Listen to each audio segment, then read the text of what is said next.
behind the wheel. Visit iRacing.com.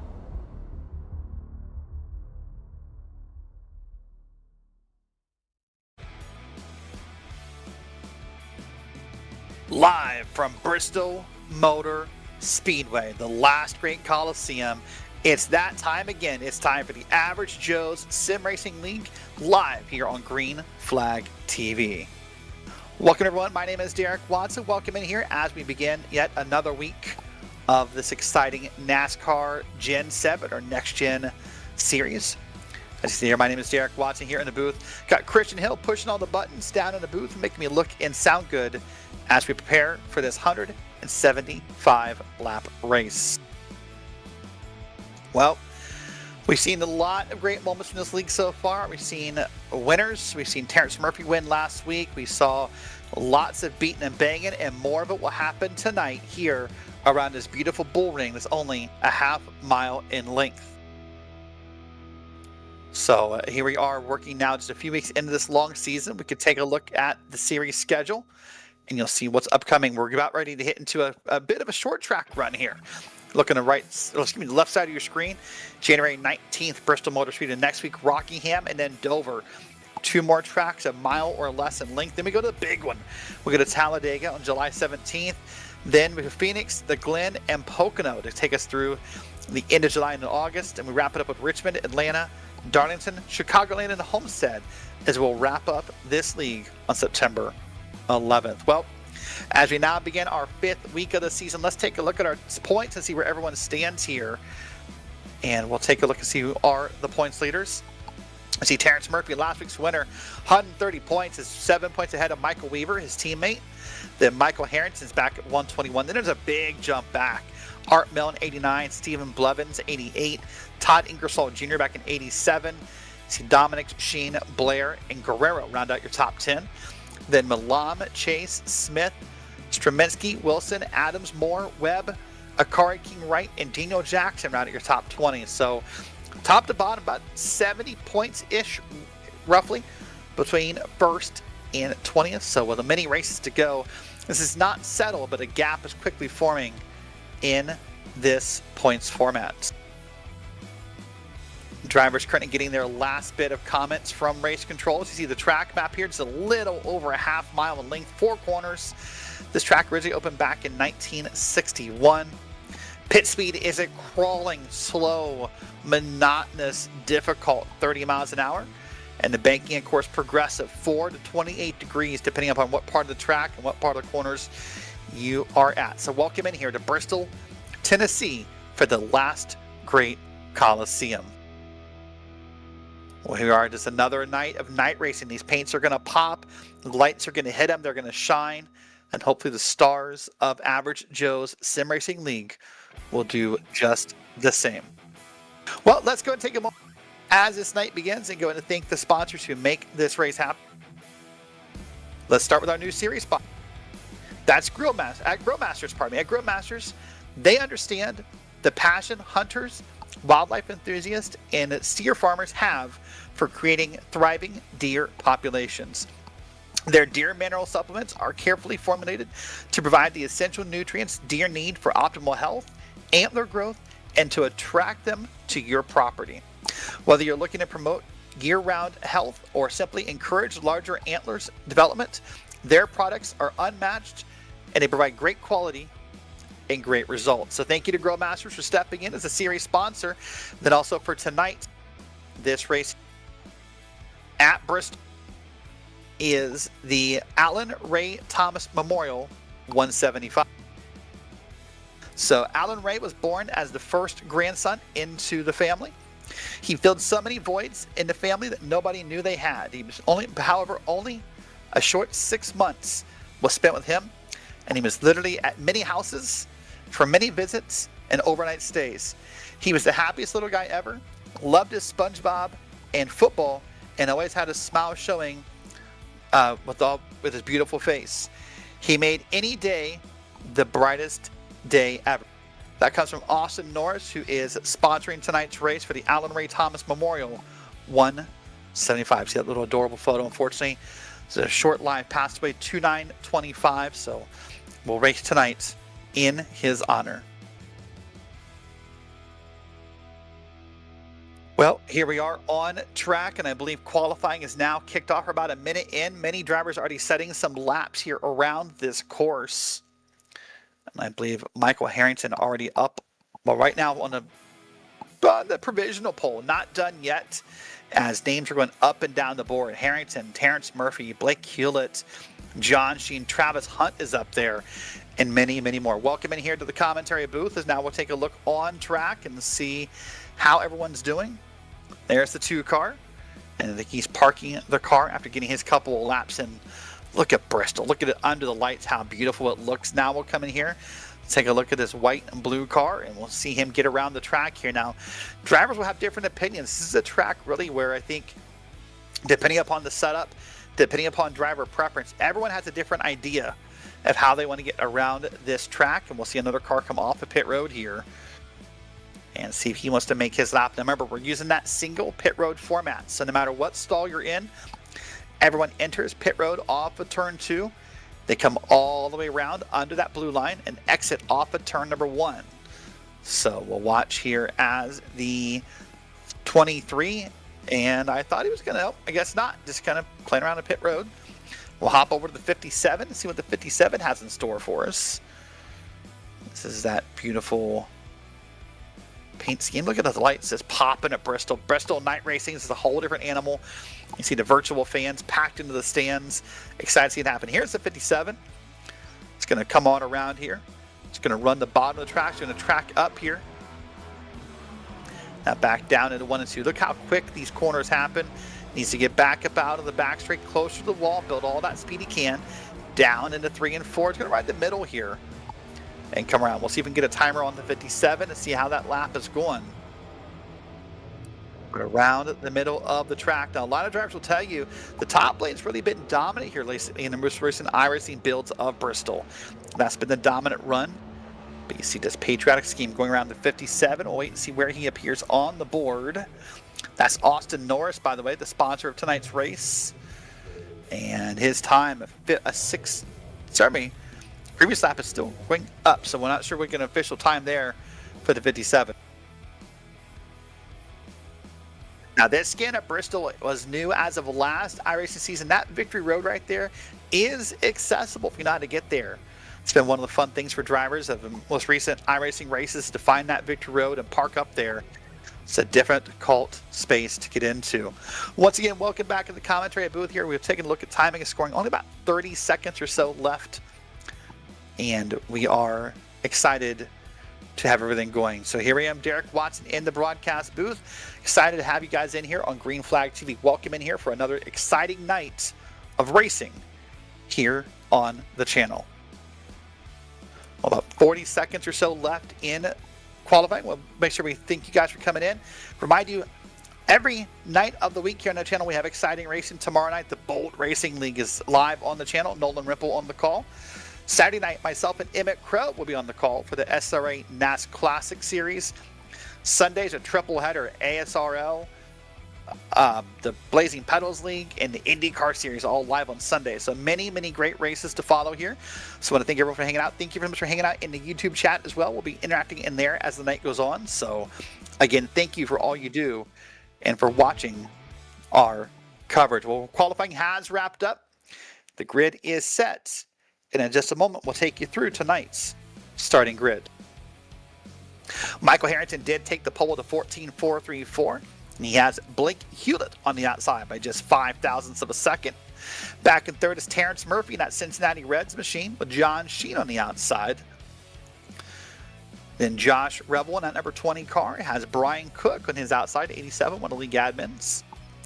Travis Hunt in that Tabula Rasa Esports car, the number 40, is on the inside with Brian Matthews in the 81 on the outside. Got Larry Blair the second in that bright number 80 car with Akari King Wright back in P10. P11 is Blake Ward with Russell Heaton Jr. on the outside. You got Jeffrey Petty with that bright, colorful helmet there. He's going to be to the inside with Jonathan Dominics on the outside. I got Willie Smith in that number 75, that seafoam green car. Will be there with Justin McCurdy on the outside. Ryan Castleberry in that Hertz rental car, number 32, lines up next to Michael Weaver, also in the Cincinnati Reds machine. Stephen Blevins, the P19, with Todd Ingersoll Jr. in the 38 on the outside. Russell Heaton in that Coca-Cola machine is going to be next to Corey Moore in that Pabst Blue Ribbon car.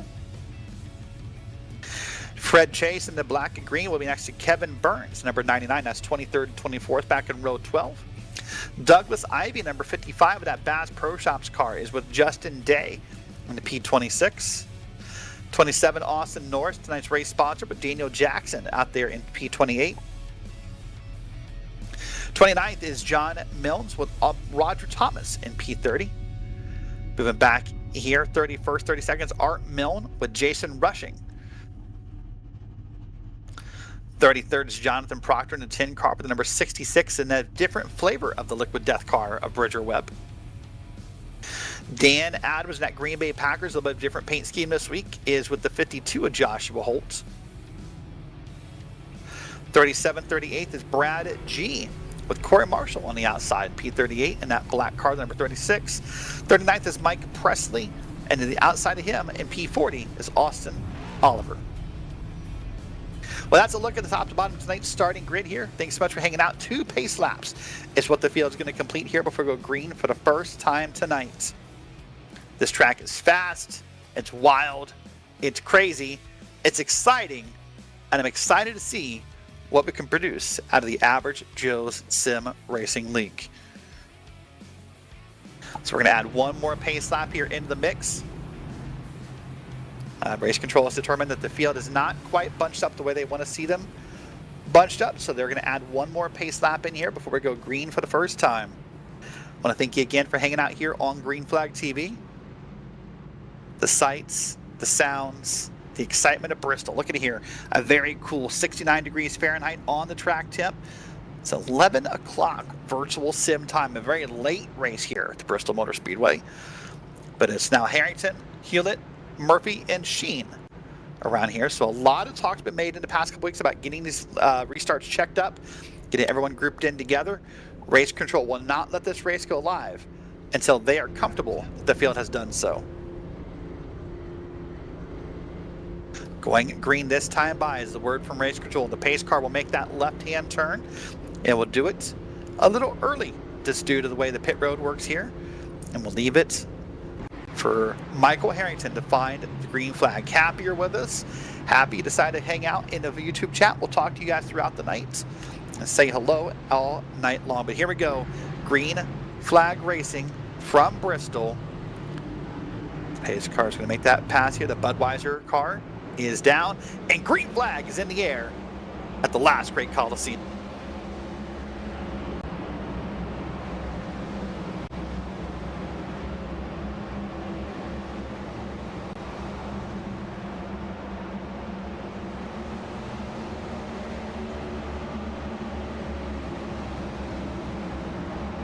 Well, it didn't take long for our leader, Michael Harrington, to jump out to the lead.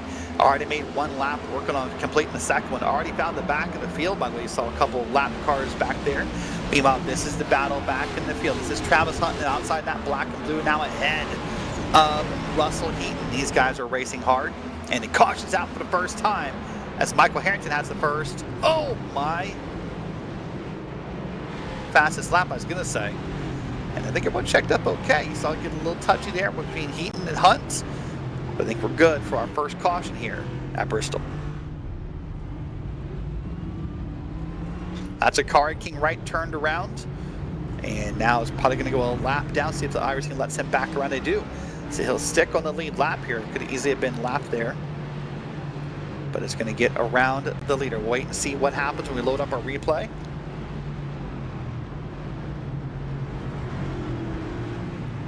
Car, the California native, has been studying to be a pilot, loves doing virtual air traffic control, and loves iRacing. I actually got the chance to see a car race, an official NIS race at Pocono earlier, so had a chance to get to know him.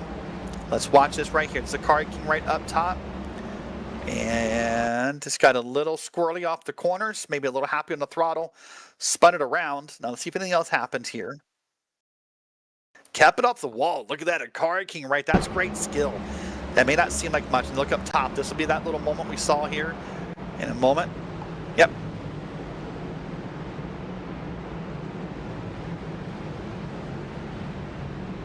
And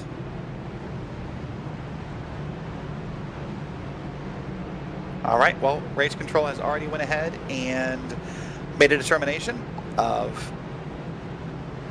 what's going to happen here. For some reason, Daniel Jackson, watch the 18 on the bottom. He's going to get tagged with a penalty on this caution, a drive-through penalty from race control. So we'll see what happens here. But King Wright did a great job of keeping us off the wall and doing a great job. Just lost a little bit of the car. Not hard to do here, by the way. So King Wright's right there. Race control is saying that the 18 may have made contact with a different car as the caution was coming out or when the caution came out, and that's why the 18 is going to receive that drive-through. That drive-through penalty is going to be just very, very unfortunate. Watch this here. Here's the 18. Oh, okay. Well, I wasn't sure what happened from the first replay we had, but I mean, I don't know. He makes contact with the O2, but the O2 is still driving. But race control has decided they want to clean this race up, and they're going to do it that way. But a drive-through penalty here is going to be multiple laps down. There's no way to avoid that. I mean, we talked about it in the opening, a 30-mile-an-hour pit road speed while these drivers are going way faster than that on track. It's a long pit road with a double pit road. So, there you go. Well, green flag is back out. The first caution is over. Michael Harrington leads Terrence Murphy as we come around here for the restart. A beautiful jump already. Got a couple of drivers trying to make their way around. Travis Hunt's up top. He's got Jonathan Dominics making a little bump to the inside. Dominics now goes around the bottom. Here comes Larry Blair. Blake Ward on behind him. Hunt, unfortunately, has had a pretty tough week. Had to say goodbye to a beloved family pet of 17 years this week, so it's kind of taken some time away. But our best wishes to Travis. Had a chance to talk to him earlier and kind of check in on him. Doing well, but as someone who's lost a pet or two, unfortunately, I know that pain. Michael Harrington blows down another fastest lap of 14.482 is what he's going to set here. So Harrington so far very early. Oh my gosh, there's a ball hit. Is the class of the field here at Bristol. And again, still burning them down 14.427 this time. So Harrington walking away pretty quickly here. The problem for Harrington is going to be how fast he can catch that field. But here back, this battle here, this is the one with Travis Hunt, Blake Ward. This is back right on P8. That's where Travis Hunt's being scored in that black and blue cars. Here's Blake Ward. Larry Blair's fighting that car. That's P10 and P11 they're fighting for. So this is the battle on track for the moment. See there, Blair is trying everything he can. Remember, Blair had that moment last week, ended up on his hood towards the end of the race.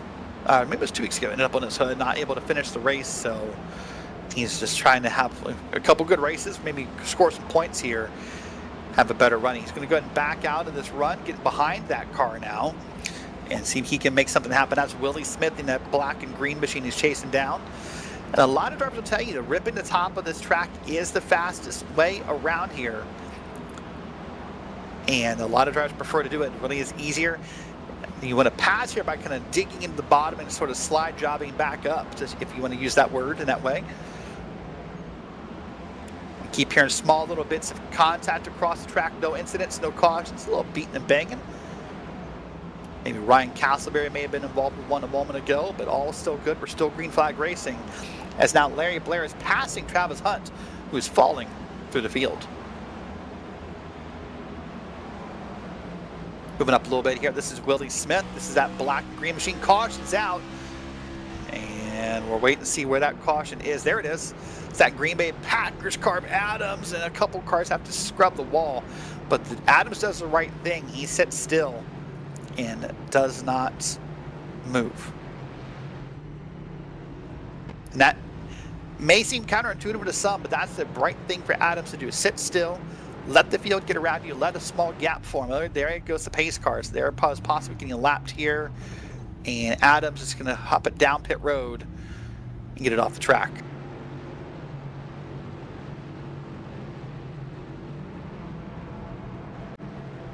So let's take a look and see what happens to Adams, see if it's a solo spin or maybe if he had some assistance from where that car was parked. Either one is entirely possible, so we'll wait and see what we find from the green flag TV cameras. Let's watch here.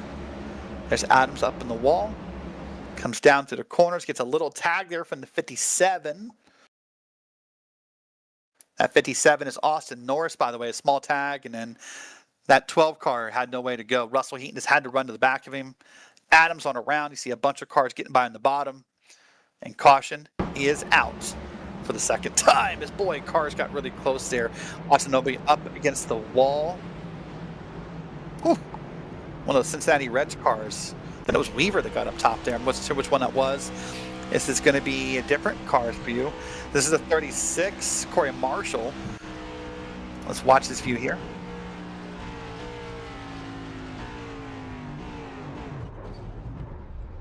Wow. Corey Marshall just tried to check up too hard. There's another car up there. Is that King? No, it's not. Yeah, it is King Wrights. It's also parked over there. So maybe both got on the brakes a little too hard.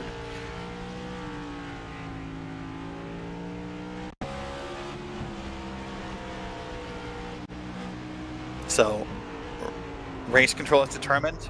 Yep, King Wright just got on the brakes a little too hard. Hey, that's okay if that's the worst thing you do at Bristol. I mean, it's going to put you back in the field a little bit. But there you go. Austin Norris at 57 was deemed at fault for the caution by race control. So he'll receive credit in the penalty for that incident. Well, throughout the day, we are going to try and grab a couple driver interviews. I'll tell you right now, the challenge will be doing them under caution. Caution laps are fast here. That's good news for us and good news for the drivers. Caution lap is about 40 seconds. Altogether, we get about 2.5 minutes under caution. So we'll see how many interviews we get through tonight and what we can make happen. We'll try to do some of those tonight under these short caution periods. So here we are, lights in the pace car out. As I said, we're already back around going green. It's Harrington, Murphy, Sheen, Hewlett, Dominic's. Actually, we're not going to go green. Race control has determined that the field is not lined up the way they want it to be, and they've put another lap on the board.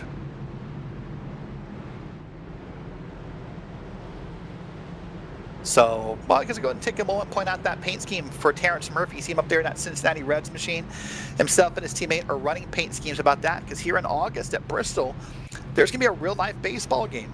The Speedway Classic, I believe, is being called. The Atlanta Braves and the Cincinnati Reds are going to host a baseball game on the infield of the track. There's actually some pretty cool concept art out there you can see. So with Queen City Motorsports, if Murphy and Weaver being from Cincinnati, they wanted to kind of take a second and share that moment, share the honor. So both of them running this paint scheme. I've heard words that there being possibly an Atlanta Braves paint scheme in the field. We'll see if we can find one of those as the night goes on as well. Well, Austin Norris given the end of line penalty. Not a surprise here. Pace car is down, green flag is out, and we're back racing once again at Bristol.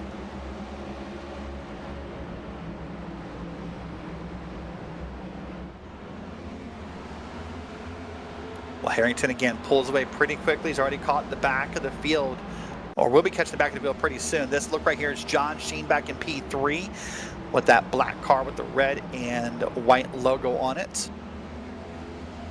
And behind him, he's got Hewlett, Dominic's, Rebel, and more trying to run him down.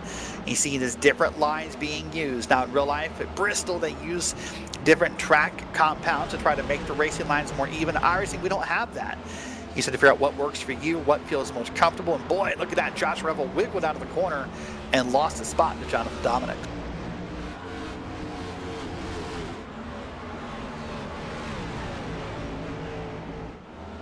Rebel here up against the wall. Now just trying to get down here up in front of Blake Ward, that number 82. Rebel did not have a great week last week. Did not able to finish the race due to the incident point limit. Just trying to come back and have a better run. We're already working lap 28 of 175 here at Bristol.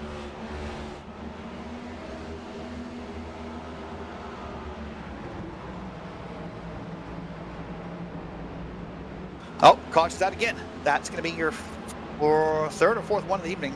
And we'll wait and see what's going to happen here. Everyone's getting it back down pretty clearly. Oh, there's the wreck.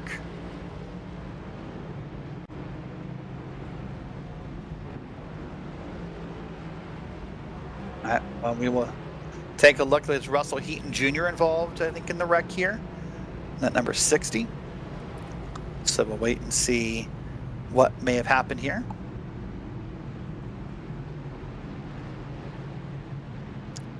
Race control is already deemed that the caution is going to be in fault of the 60 cars. We'll wait and see if video replay supports that theory.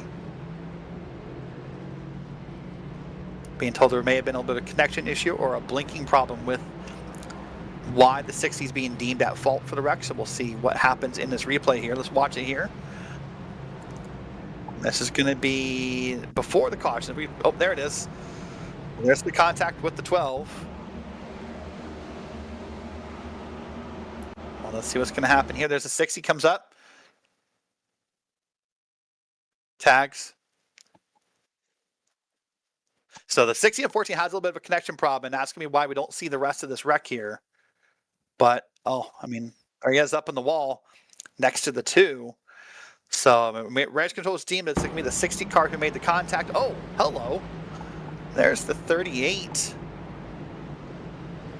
Making contact. That was, I believe, was Ingersoll Jr. And oh, you got to hold still. That's, wow. The 12 got a bit of contact there. Maybe he did a car king right on the bottom. Wow. Boy, oh boy. Well, that contact from Ingersoll Jr. 38, I mean, that looks bad from the moment, but I mean, it's not when you consider the fact that that car is blinking, when you factor in the fact that just how fast this track is. It's hard to get checked up for a wreck here, and nothing Ingersoll Jr. could have done. Well, the laps are quickly ticking away. Already working up to lap 32 of 175, so whether they're under caution or green, the laps are going to tick away compared to what we do on Wednesday nights with the PSR Sim Gaming Expo Truck Series, a timed race. This one's based on laps. So most position gains so far: Joshua Holt, Bridger Webb, Matt Milne, Austin Oliver, and Doug Ivey, all up plus 10 or more on the night. So those guys are the benefits. If you look down the grid here, you'll see a couple cars. Brian Cook is down 19. Ingersoll Jr. is down 11. Justin McCurdy's down 16. So unfortunately, for every positive, there's an equal and opposite negative. This, unfortunately, one of those laws of science we learned. Here's the pace car making a turn down as Michael Harrington once again leads the field around. Green flag is out. Let's see if he stays ahead of Terrence Murphy.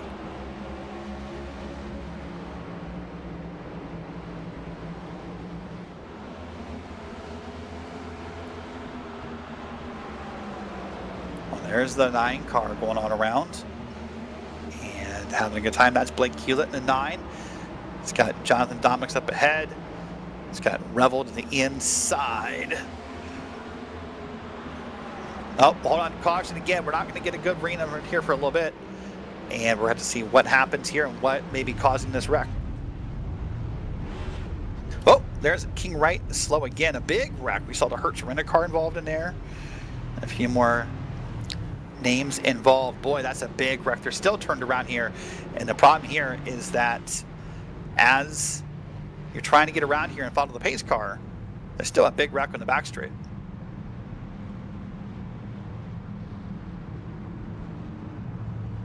Well, everyone's going to make it through pretty clearly, it looks like here. So waiting for that car to turn around. And there's Corey Moore, the Pabst Blue Ribbon machine. He's trying to get this thing turned around. He's got to whip it around there, Corey.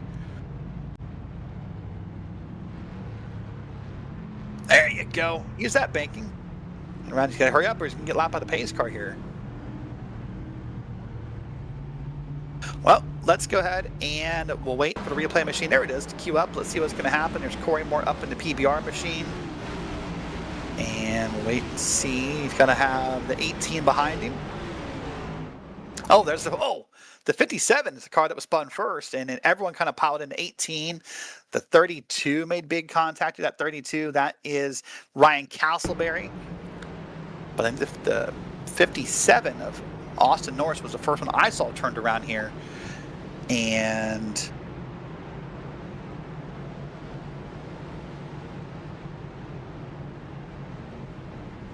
Let's watch a bit of reviews. I will tell you right now, Austin Norris has been disqualified from the race, but we'll see if we can figure out why. I mean, he's already turned way up top there. We may just want to watch from Norris's point of view and see what happened.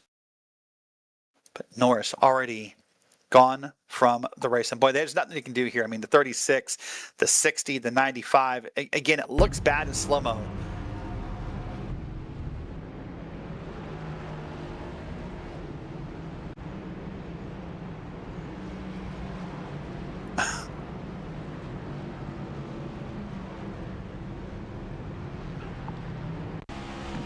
So we'll watch here from Norris.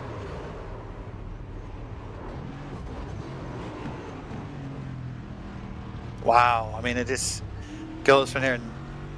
Norris is able to keep moving. We'll have to see it from maybe a different angle to see what happened. Race control says it's on Norris, and wow. I mean, that's hard to tell from the angle. I mean, Ingersoll, I believe, was in 38 there. He may have had a part of it. I don't know, but race control has determined that Norris was at fault. Green flag's back out. Taking a look at the big replay, want to see what happened. Also breaking over to Austin Norris, we'll get to in a second. But right now we're back on track here. Jonathan Dominic's up to P3. He's trying to hold off John Sheen here, as Harrington and Murphy are both up ahead, P1, P2. Dominic's one of the few drivers in this league who's, I think, stuck that same paint scheme all season long, and has not had that many variants or any variants to that paint scheme. We've seen a lot of different drivers supporting different causes, different pro sports teams, different sponsorships, but Dominic's has been pretty easy to spot all day long here. So breaking news on Austin Norris. Apparently AMR Race Control, I believe they're, if I heard it correctly, claiming they made a mistake in DQing Norris, that he should not have been DQ'd, but it's not a decision they can undo. So Norris out of this race early due to race control. I'm sure that'll be an interesting meeting later. We'll definitely not broadcast that meeting, but I'd love to be the fly on the wall to find out what's going to happen when Norris has a few comments later, if in fact that was a mistake by race control. But here we are, Dominic's now up in P3, lap by lap, slowly trying to creep up here on Murphy, trying to creep up on Harrington, but those lap times are identical. He's not really moving anywhere. But look at the front battle up front here. This is Murphy right now, and he has got a car to his outside. That, I believe, to be a lapped car in the 36. That's not for position, as that car's now moving back to the field quickly. And caution's out again.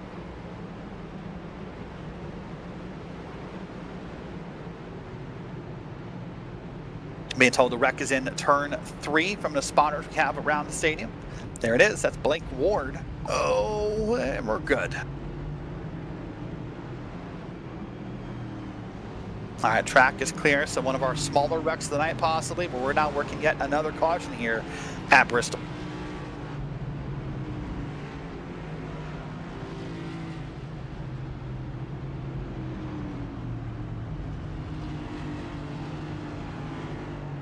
Being told that the caution will be assigned, I believe, to the 36. That would be Corey Marshall. So let's see if we can find out. Maybe that's the word from race control. Corey Marshall's being assigned the blame. We'll watch from here from the 36. This is the car we saw falling back through the field. Got a big wiggle. We saw this right as the camera went away. Oh, there it is. Yep. Right in front of the 82 of Blake Ward. Around he went, made contact with Ward. Ward's going to spin it around as well. And I think that's all that's going to happen, luckily. It's, again, one of our cleaner cautions. Ward's a driver who's starting to learn ovals better. Blake Ward's typically knows a road course driver in Irish service. And this is going to be one heck of an introduction to oval racing.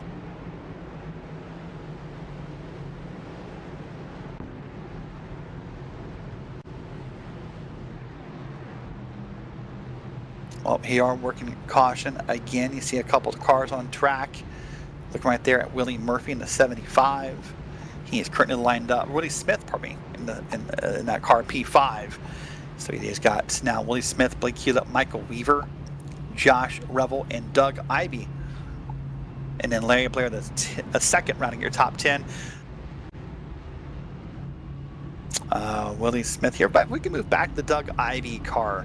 Ivy, I talked about drivers who've changed paints around. Ivy's still supporting that Bass Pro Shops machine, but he's been a good league member. I believe throughout certain parts of that car, he's went ahead and added in features for the Grillmaster Series sponsor. So Doug has also been painting for the league as well. So I have a lot of drivers in the league who you see their paints is because of Doug Ivy in some cases. So Doug is been busy in that 55 of the Bass Pro Shops car. He's painted cars for Brian Cook, I know, for multiple weeks in a row. So Brian's also, I believe, sporting the Bass Pro Shops with the Grillmaster imagery on it. So thank you to Doug for making those paints. If you're looking for someone to do custom paints, Brian Cook said Doug Ivy is your man. Green flag's back out. Here we go. Doug Ivy gets a big jump on the pedal here. And up top, you see the battle here. Again, lap by lap, Harrington's is pulling away every time a restart happens here. And here's Dominic's now. He's being run down by John Sheen. This is the battle for third and fourth on the track.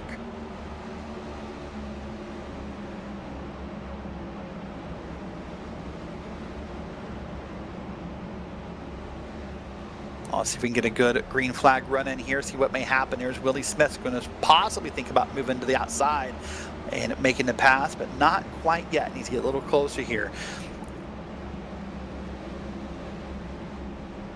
Well, I can tell you right now, there's a penalty for the Justin Day, according to iRacing, for, I'm not sure what, but he's trying to appeal it to AMR and see if he can get it appealed. And the problem is right now with how fast these laps are, he's not getting a response from race control, and he's got about another lap to serve it or be disqualified. So we'll wait and see what happens with that, or if he gets it cleared.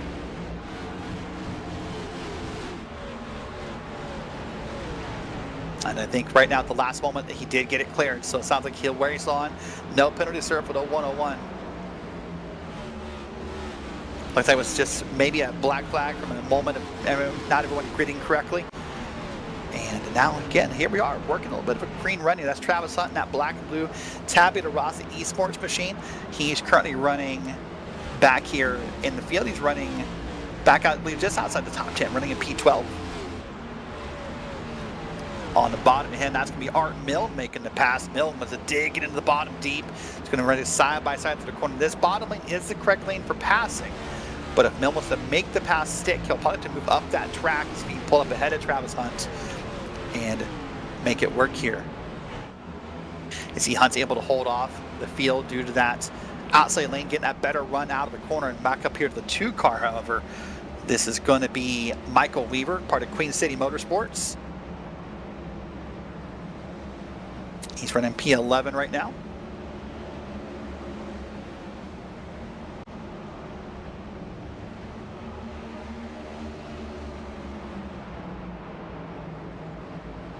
All right, moving back here into P8. This is Doug Ivy. Now this car, again, that's the 36, the car we saw the last time in the last caution, is now falling through the field again. Caution's out, not for the 36. We'll wait and see why in just a moment. And here we go again.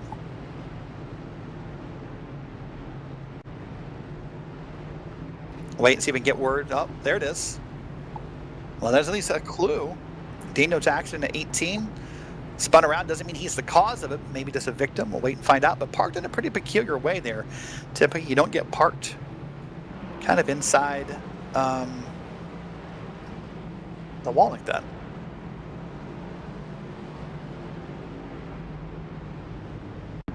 Oh, let's go into the replay. There he is. That's parked. So we'll need to back up the replay a little bit here and see if we can find out maybe what happened to cause that. Here we go. Let's watch this behind the mellow yellow machine.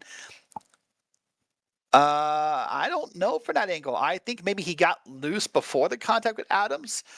I'd have to maybe see a different angle or a different look, but that was a little hard to tell. But him and Adams make contact, but I'm not quite sure yet if Adams was the cause or if Adams was just the innocent victim. Boy, look at those bright blue caps. Watch it here from Adams' point of view.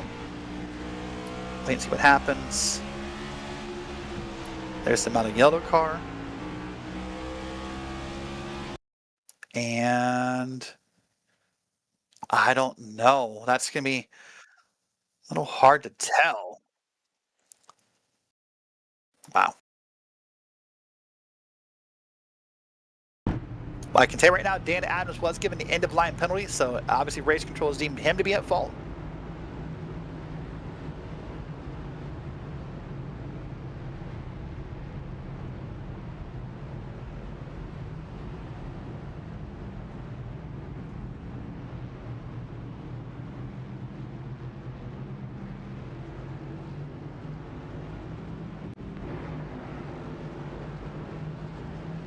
Well, Tim, I think we're going to do something a little different for this broadcast to kind of help make it different, make it special. It is Bristol. We're going to welcome in for at least a little bit. We're going to welcome in a special guest. We're going to welcome in fellow Green Flag TV commentator Nolan Rimple. Nolan, welcome to the booth. It's been an interesting Bristol race so far. So I've heard, Derek. Lots of beating, lots of banging, some race control decisions. Of course, a track, you know, it's easy as a driver to get a little frustrated here, right? Because sometimes you don't get those big green flag runs you want, but everyone hopes for. Oh, of course. I mean, it's Bristol, right? There's always going to be tempers that flare up here. It doesn't matter who you are, whether it be trucks, ARCAs, Gen 7s, what have you.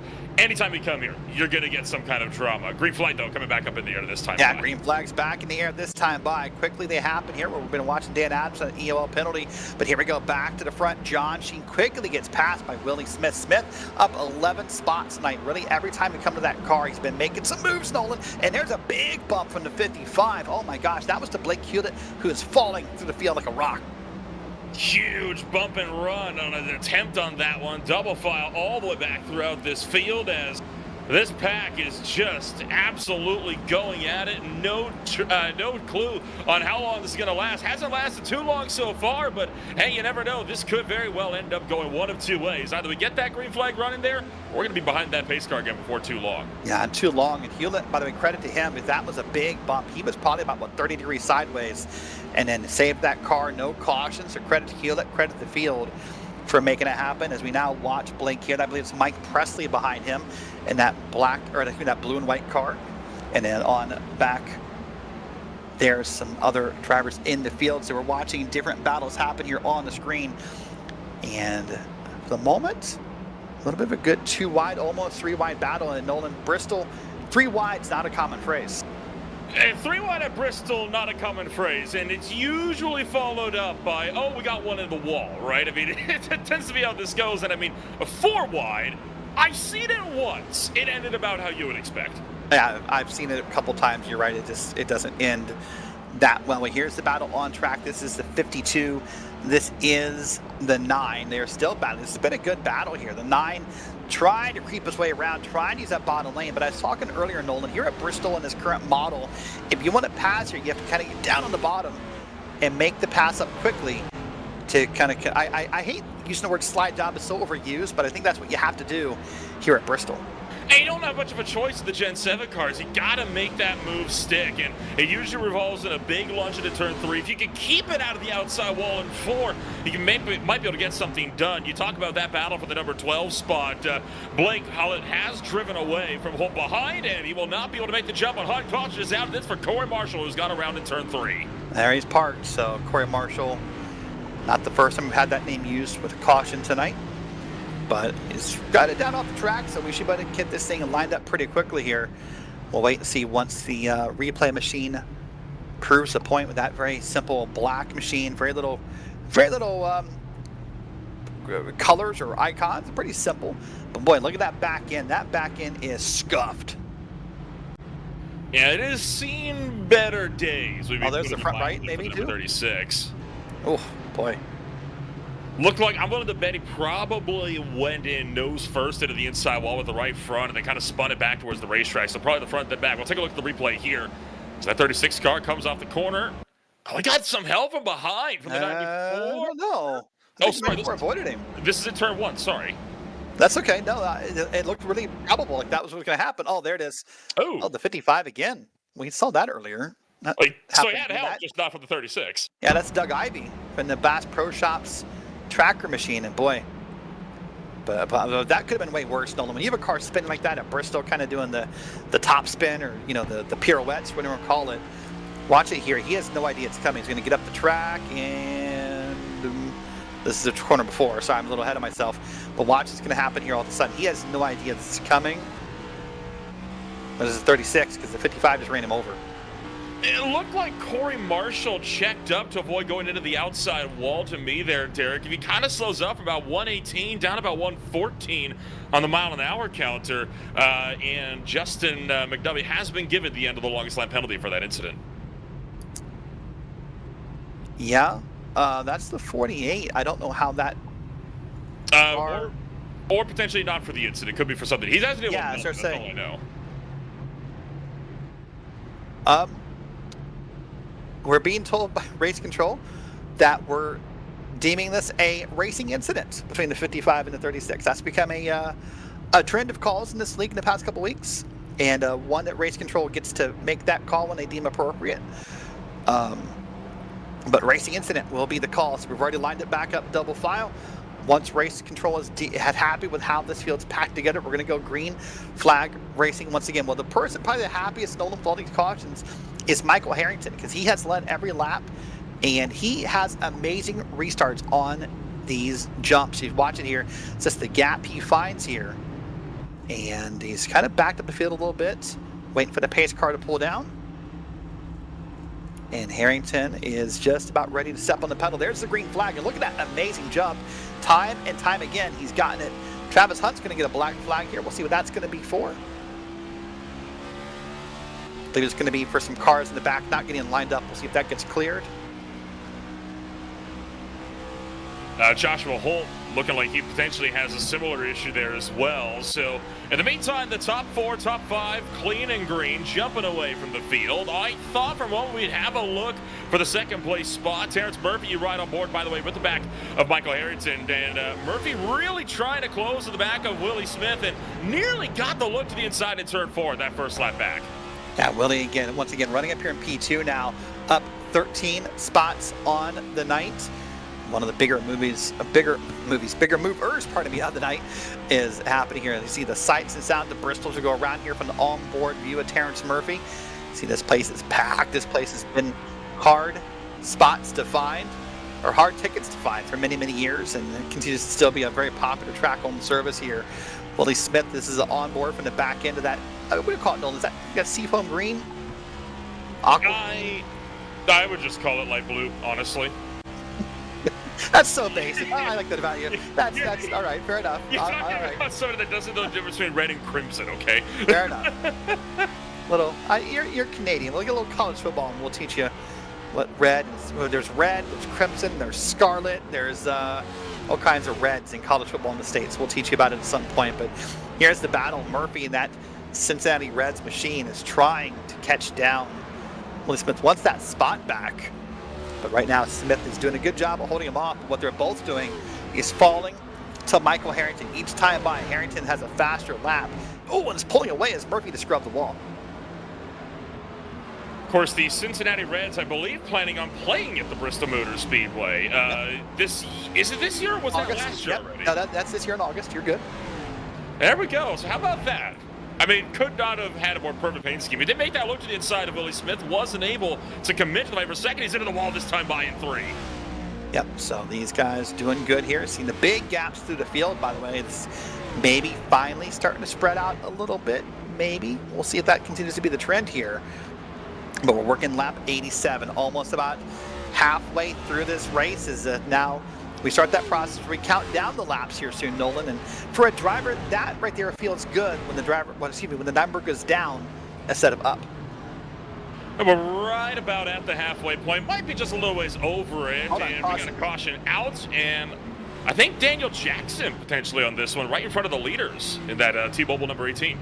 Well, Jackson's been a familiar name tonight, not because he's been the cause of all the cautions, been beaten around a little bit here. We'll wait and see what happens on this caution and who is or isn't deemed at fault for this wreck. And we'll see how this goes here. He's going to go and pull on around here. And we'll wait and see if we can find the cause when the replay machine's now going to get him a couple spots back, Nolan. The fact that he's getting to get a couple spots back tells me he's more likely the victim. Let's see what's going to happen here. He was given a report that he was kind of flashing around a little bit right before that yellow flag came out. So we take a look at the replay. There you see him right there. So yeah, so he was having some pretty big connection issues, just trying to keep it in the mortal plane of existence. And That's not the first one that we've seen. Not from Murphy. We Yeah. saw a different one of these earlier. I believe from the 60 car it was, who had, oh, well, hello. He was going real slow. I'm willing to bet the 78 car probably didn't notice how slow it was. I mean, that A-pillar, it can creep up on you when you're behind the wheel. I mean, it's hard to underestimate just how much that A-pillar obscures our vision. Yeah, it really does. And of course, we talked earlier about how fast these laps are here. So Jackson has been tagged with fault for the caution. Not a surprise there. There's a little bit of a spin out. And then Hunt getting the back of the 52. We heard this commotion earlier across the driver radio. Some drivers upset by the connection problems from Jackson. So Jackson is deemed at fault here for this wreck. So you talked about colors and how many different type of reds there are. The Cincinnati Red's red for the number 2. Is that true red, or is it Cincinnati red, or? No, I believe that's actually red. That's actually just a red, as far as I know. Red. I don't they have a. I mean, you know, for a long time, you know, they've been named different, not different things, but for a long time in like the 70s and 80s, they went known as the Big Red Machine. Was what the team was kind of known by as a side moniker, but. A team now plays in Great American Ballpark in Cincinnati. It's been a long time since you've had a World Series back in the 90s. I was a wee little kid back for the last World Series with the Cincinnati Reds. So there you see up top, Corey Moore has been also assigned an inner line penalty here. Just run from the top. All right, well, here we go. Again, we talked about how fast the pace laps are. They're already double wide here. And we are just about to go into this time by. It's Michael Weaver up top, Blake Ward, Fred Chase, Jonathan Dominic. There were some pit stops that happened while we were watching those replays. So we have a brand new set of cars up front for the first time tonight. Michael Weaver gets to be the control car. Green flag is out. And here we go at Bristol. Wow, what a launch. That inside line just did not get going. So Weaver, Ward, Dominics, and potentially even Josh Revel all going to get clear as they make that big drive down to the turn numbers 3 and 4. Blake Ward looking for the lead in turn 4 this time by. Ward got a little bit of a wiggle out of the corner, but keeps the car moving forward. Now, remember, I talked earlier about Ward, typically a road course driver in iRacing. You know, was kind of before iRacing was doing Formula One racing with the Formula One game, and so really it's only pretty new to oval racing, Nolan. So with only being, you know, a season or two into oval racing, this is one hell of an introduction to come race at Bristol. I mean, hey, if you want to start, I mean, get on one of the trickier tracks there is to race on, and I mean, if you can do it here, then you should be able to do it just about anywhere. Wow, pull up a little New York kind of lyrics right there. I like that. But yeah, you're right. I mean, this is kind of diving the deep end for Blake Ward. This is one of the harder tracks with how fast these laps happen. 14 seconds a lap is all it takes to get around this track in this car. Let's ride on board from the side view of Blake Ward. But that new dashboard right there, Nolan, that's throwing a lot of drivers off this week. A new digital dash with the most recent iRacing Series update. It's very different for the drivers. Some new information on that front screen. You see it there, better shot of it. You see they get the lap time. I'm not sure what I think of this yet, Nolan. Those 3 markers, red, green or yellow, and white, those are your shift markers on the dash. So red is where you can safely shift down. The green is where you should think about shifting up, and of course white is when you're pegging the tachometer. So much different digital dashes here. So that actually serves 2 purposes as well, because remember, these drivers don't have a total speedometer in their cars for these stock cars. So oftentimes, they'll also use those dots to track when they're close to their pit road speed as well. And we've seen this all throughout NASCAR history. And in fact, even back to the old Papyrus games with NASCAR Race 2003 season, you'd often hear, keep it at around 3,500 in second gear. That's 3,500 RPMs in the second gear. So those dots serving 2 purposes.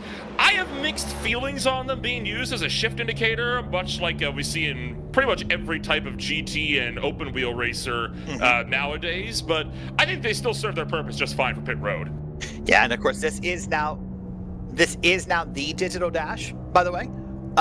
There is no multiple choices. Oh, hold on, there's caution coming. Blake Ward got in the back end of somebody. That was Fred Chase, the second place runner. Fred Chase, yeah, right, that was a black and green machine. That's such a difficult situation as well, Derek. I mean, Ward had a run. He wasn't quite in there though. Chase was clear, and then he wasn't. I think that's about as Bristol of an incident that ever did Bristol. I mean, you can't really predict something like that. Yeah, Ward's up top. Chase, they're side by side right here. Let's see what's going to happen down to the corner. Chase way to the bottom of 34. Who comes up? Who comes down? Oh boy, I actually think Chase tried to clear himself. I think Chase tried to come up and kind of slide job it or clear himself, and really just wasn't clear on the 82. We'll wait and see what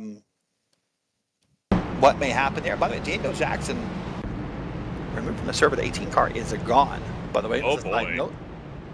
It's our second one of those of the night.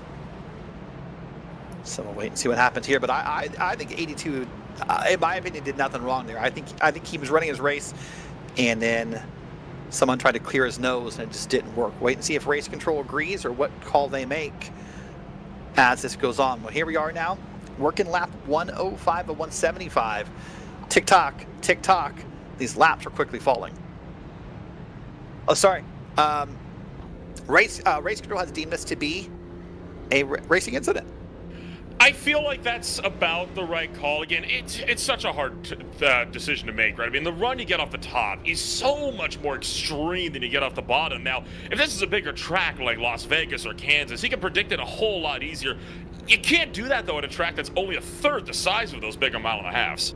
No, I agree. It's a pretty small track, and a track that everyone wants to sponsor. And in fact, we want to once again thank tonight's series sponsor of Growmasters. At Growmasters, we understand the passion hunters, wildlife enthusiasts, and deer farmers have for creating and thriving deer populations. Their deer mineral supplements are carefully formulated to provide the essential nutrients that deer need for optimal health, antler growth, and help to attract them to your property. Whether you're looking to promote year-round health or simply encouraging larger antler growth, their products are unmatched with their quality and results. So thank you once again to Growmasters and their mineral vitamins for sponsoring the Average Joe's Sim Racing League. Well, there you go. I can say I don't have a property where I would have any deer nearby, a big apartment complex here in Portland, Oregon. But I'm sure if you do, it's a great product to have to help you attract deer to your property. Up in Canada, you guys just have moose, right? You guys don't have deer. You just have moose and polar bears, right? We have deer. My family actually gets quite a few deer up by there. We don't get many where I'm at over here in Mission. I wish we did, but we just get coyotes. Fair enough. Well, here we go. The 2 car is now back, and the lead's got Blake Ward to the outside. That's jump. John Dominic's on the inside. That number 89, Kevin Burns, is by up front here. By the way, he's up 20 spots tonight. First time we've really said that name. And here comes Terrence Murphy. Terrence Murphy seeing if he's got an answer for the front runners, and doesn't quite have it yet. He continues to fight it out with Kevin Burns up top for that 4th place spot. While the top 3 pulling away, not clear that time by Murphy, keeping door to door off of turn 4. Remember, Murphy is your points leader, also won last week's race. So would love to come back here and go back to back here racing at one of the bigger tracks and then moving to one of the smaller tracks. Boy, there's some beating and banging happened to him and Burns. If there's not beating and banging, they're coming darn close to doing so. And there he clears himself on the 99. And for the moment, Murphy's clear. Oh, and well, Murphy now going to be alongside Jonathan Dominics as Dominics caught the fence coming out of turn number 2. Now that 5 car straight through to a podium, not clear yet. Don't come up the track towards the wall. Yes, he will clear himself out of turn 2. So right now we got a Queen City Motorsports 1-3. You got Weaver in the front, you got Blake Ward in the middle, you got Terrence Murphy down in 3rd. Some more scrubbing the wall. It was the 99 we saw scrub the wall that time by. Got Josh Revel right on behind him, then Presley, Sheen, and Willie Smith rounding out the top 10. So far, one of the biggest movers of the day, Joshua Holt from 36th to 14th on the grid. Don't discount as well Kevin Burns, 24th to the 6th, and of course Mike Presley, 39th to 8th. And in fact, there's only really 3 or 4 drivers in the top 10 that started in the top 10 with how much of this field has been shaken up. Has been a big shakeup. I want to say, if you are watching live in the YouTube chat, thanks for hanging out. Austin Norris is now watching along after his removal from the race. Cole Webb is out there, Rich Norris, Leon, and others. Thanks so much for hanging out in the Green Flag TV chat and supporting your favorite drivers. Let us know who you want to win. We'll see if we can grab some of those comments throughout the night and respond to you guys. But Nolan, a very, very active chat here for the Average Joe Sim Racing League. It always is. Whenever it's one of the most active chats we got across the board. Which, I mean, hey, I'm all for it. Let's get the discussions going. Yeah, absolutely. So we love the chats that I have out there. You know, speaking of chats, boy, could be a couple of chats later post-race that some of these drivers are awfully squirrely and the frustrations are getting a little higher. There's John Sheen, by the way. Had a pretty quiet night, but a little squirty there out of that last corner. He's now trying to make the pass on Kevin Burns. Yeah, Burns has not had the optimal restart here. He is now falling into the clutches of Blake Hullett. Hullett kind of being held up as well as Larry Blair II going to use him as a pick. Gets to the inside of the Lake Effect Motorsports number 99 and trying to make that lunge into turn 3. Yeah, I remember in Hullett's that car we saw that got bumped sideways earlier and really fell back to the field, did it safely, and was able to kind of get that car back together. That's Mike Presley up ahead in that blue and white machine with the Lake Effect written on the back of it. Oh, boy. It's just getting close. I mean, every lap here feels so darn close to a contact happening somewhere. Most laps we avoid it, but it always feels exciting. There's some 55 down the bottom of the track. That's Doug Ivey, I believe. And Doug Ivey just kind of getting up and out of the way. He did just exit pit lane a little while ago from the looks of things, and in fact, he was going to make a quick trip back down to pit road as well. So a green flag stop there for Ivey as his day goes from bad to worse. Well, let's take a look here if we can real quick, Nolan. Something kind of cool. We talked about all the time about how drivers use their paint schemes. Hold on. Come back to that. Caution is out. And I was coming back to that paint schemes once we're done here. Wait to see who's involved. No indication yet. No calls from the drivers. Oh, there's a slow car. That's Roger Thomas. That's a clue, right? That's what you call that. Maybe not the cause, but a clue of where we may find our caution here in just a moment. He's got some fresh damage on that machine as well, so I'd be a bit surprised if he wasn't one of the main perpetrators of this one with just over 50 laps to go. I did hear a couple of calls about potentially being 3 wide. We'll take a look at the replay. Well, let's wait and see what's going to happen. Roger's up here in that blue and yellow machine. It's going to have the 10 car below him. Oh, there's 3 wide is Ingersoll up top, and boy, that looks to be on Roger Thomas, with all due respect. He just kind of came up and made contact with Ingersoll. I don't know what Ingersoll could have done any different there besides be along for the ride. Yeah, I mean, Ingersoll was up against the outside wall, and I mean, I'm finding it hard to fault you on that one as well, Derek, because he could fit a whole car between the 10 and the 02 with how much space he had left him. Too focused on the car underneath him, not worrying too much about the car up top. No, not at all. Well, you see there at the top of your screen, Blake Ward must have some kind of contact somewhere because he has a black flag for something. Wait and see if that gets cleared at May by race control, but so take a look here, wait and see. The O2 has been deemed as the cause of the caution. No surprise here. Drive-through penalties in his future. Blake Ward and others going to come down. Pit Ridders, Jonathan Dominic's coming down.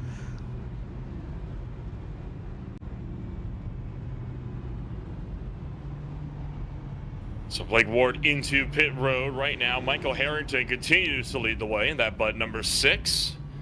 Murphy, Weaver, Smith right now will look to be the top 5 along with Mike Presley. So quite a few drivers still up at the head of this field. Blake Ward was one of the cars that came down to pit road underneath that yellow flag. He is now back on 17th. So speaking of drivers here who have been surviving the race, let's talk about the ones who have not survived the race real quick. Russell Heaton Jr. in a 60 is done for the night. Austin Norris disqualified from the race. Ryan Castleberry in the 32, that Hertz rent-a-car, not able to continue. Daniel Jackson also removed from the race. So those 4 cars, but it's still a pretty strong field overall compared to the number of cars. We had 40 cars start tonight, and I think I counted 4 of them no longer racing. So that's of the 36 left, 25 still on the lead lap. Justin Day is the last car on the lap. We got 2 cars, 1 lap down. That's Roger Thomas and Jason Rush. And then beyond that is 2 or more laps down. Well, stop. We've heard this before. Michael Harrington will lead this field around as Harrington, Murphy, Weaver, Smith, and Sheen when we go green. And the pace car is down. Let's watch this battle from Terrence Murphy's point of view. Green flag is out. Look at that amazing jump. Once again, Michael Harrington clears up ahead of the Cincinnati Reds number 5 and is able to drive that one through to the front. Smith making short work of Michael Weaver as well. And now John Sheen trying to get a run around the outside. No dice, though. Nope, no dice at all. So Murphy is going to get the P2 here. And this is how we ran this race earlier before the pit stop cycles happened. It was Harrington, it was Murphy, and it was others. Now we're back to that cycle with 47 laps to go here in the Average Joe's Sim Racing League. I want to thank you all for hanging out here and watching along. As we are watching here and see the battle here happening between the two and other, as we're now watching the Allen Ray Thomas Memorial 175. Just shy of 50 laps to go this afternoon. In fact, we just ticked over to the 45 to go bracket. And single file for most of the field here. You continue to watch Michael Weaver in his bid to try and chase down John Sheen. As these laps, like you say, Derek, continuing to tick away more and more and more time quickly running out. Yep, so there you see on the screen there, that's Travis Hunt, by the way. That black and blue machine. I was going to say earlier, by the way, we were talking about how drivers can use paint schemes to show off cool things, maybe show off, favorite sports teams, different things they care about, organization.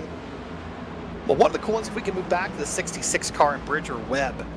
Now, he won a contest earlier this year, Nolan, in real life. He won a contest for his real life car. His everyday car is sponsored by Liquid Death and their iced tea. Oh, there's a wall rub right there, by the way, by that metal yellow machine. So this is an alternate paint scheme to what he runs in real life. This one is promoting their Rest in Peach Liquid Death iced tea flavor. But in real life, Bridger Webb won a contest. Nolan, his everyday car he drives around is wrapped like a NASCAR. He gets some kind of sponsorship from them. He makes a salary from them for promoting their product in his real life car. Nice. I like that he completes the look as well with a license plate on the tail end of that thing as well. It's got Liquid Death on the back. That is very clever. I love that car. That's one of the better looking cars out, if I have to say. Yeah, three different people were selected for the contest. There's a video you can find via Liquid Death that talks about them and what they won. The contract is a decent sum of money he gets, but yeah, his everyday car is wrapped in the typical black paint scheme he runs in the league. So he told us he has, I think, 2 more specific flavors we'll see throughout the year. But again, this is Rest in Peach Liquid Death. I don't know if I want to drink anything that says Rest in Peach, and I don't know if a death and rest. I don't know. I like the living. Well, you see one car slow in the bottom there. That was Corey Moore that was struggling to keep up the pace. Now Ingersoll side by side with Bridger Webb. And what is quickly turned into a battle for 17th, where Webb, just a few laps goes all the way back in 21st. He's gone around the outside of Blake Ward. Now Ward trying to fight to the inside. Ward, of course, lap traffic, just trying to carve his way through. Yeah, Ward, of course, remember, has been up front at certain parts of the night, been involved in an incident, and then we saw him pit last time by, so this is a good, clean run. This is Bridger Webb's up into the wall, and all is good. And luckily for these drivers, Nolan, this is not one of those tracks where the wall is not as deadly as other tracks, at least not with that initial contact, right? You go somewhere like a Pocono, maybe go somewhere like a Charlotte, a Vegas, you scrub that wall, you could do some real damage to one of these trucks. Luckily here at Bristol, you just kind of scuff it, right? It's almost like being at Darlington. It's annoying, it slows the pace, but unlikely to do any real damage if you're just kind of scuffing the truck up through the corners. I feel like so long as you're up against the outside wall, if you're from the apron and you're getting a little bit loose, it might be a different story. But yeah, that outside wall, if you're running like that, I mean, you see it scuff it again, right? I mean, but just like Darlington, like you say, I mean, you can call it the Bristol Stripe. That's just how the track runs. I believe now we're maybe into our longest green flag run of the night. We now see Bridger Webb here trying to get ahead of Joshua Holt, Brian Cook, Todd Ingersoll Jr. is back there. Brian Cook, one of the other Bass Pro Shops machine, who's running the Growmaster Summer as a contingent livery on that car. So Brian Cook also being a good league member and promoting the series sponsor. But Webb is trying his best here back in P17. He is trying his best, but he's about 3/10 off of the lead lap time, or the leader's time, pardon me. So he's just trying to see what he can hold on to here. And as well as this, further up the row, look at this battle for the number 10 spot. Travis Hunt struggling to keep Blake Hullett, Stephen Blevins, Jonathan Dominics, Jeffrey Petit, all in line right behind that number 40 car, and one gets almost put into the fence, but Hunt trying to survive with the last spot inside the top 10. Yeah, that's Mike Presley just ahead here. I'm just trying to hope this battle doesn't catch him, but they are catching him quickly here, and they're going to swallow him into this battle. And up ahead above that is Burns and Weaver. So this is 7th and 8th on back, and the caution's out with 28 to go at Bristol. Oh, and it's the second place runner, Terrence Murphy, that has brought it out. You're right. Down to the inside of the racetrack. Yes, he is. You're right. That is exactly Terrence Murphy there. So the Speedway Classic Cincinnati Reds car is involved in this incident. We'll wait and see what happens, but he's going to go from 2nd to 16th currently. So that's going to be a big hit for Murphy, showing off a couple of the players there on each side of the car. Got the Cincinnati Reds mascot on the back of the Speedway Classic. That's a good promotional piece right there. But there, look at that there. Look at that front right side of that car. It's all kind of bent up, scrunched in. So I'm suspecting there's either contact with another car or with a wall in this replay. Let's watch here. So he kind of... Oh, hello. Oh, boy. My God. Watch this. Someone ran over the right front of that machine. Like a heat-seeking missile. So this is the whole lap. I actually love this, right? Let's look at the whole lap here leading up to this. There you see, runs into the back of the number 7, and that's what shot him around the first time. And, well, Derek, I think this is one of those times where that outside wall does a little bit more than a scuff. Yeah, that was Brad G, by the way, who he made contact in the 7. And then in the second, there's going to be a car coming through. This is a white and blue machine. That's Larry Blair the second, and just, boy, oh boy. Listen, I've said before, there are tracks where you can be critical of late contact in a caution. There's tracks like this where it's a little harder to be critical because of how fast it moves. But when you watch that replay, it's just hard to think Larry Blair couldn't have moved up there and avoided that contact.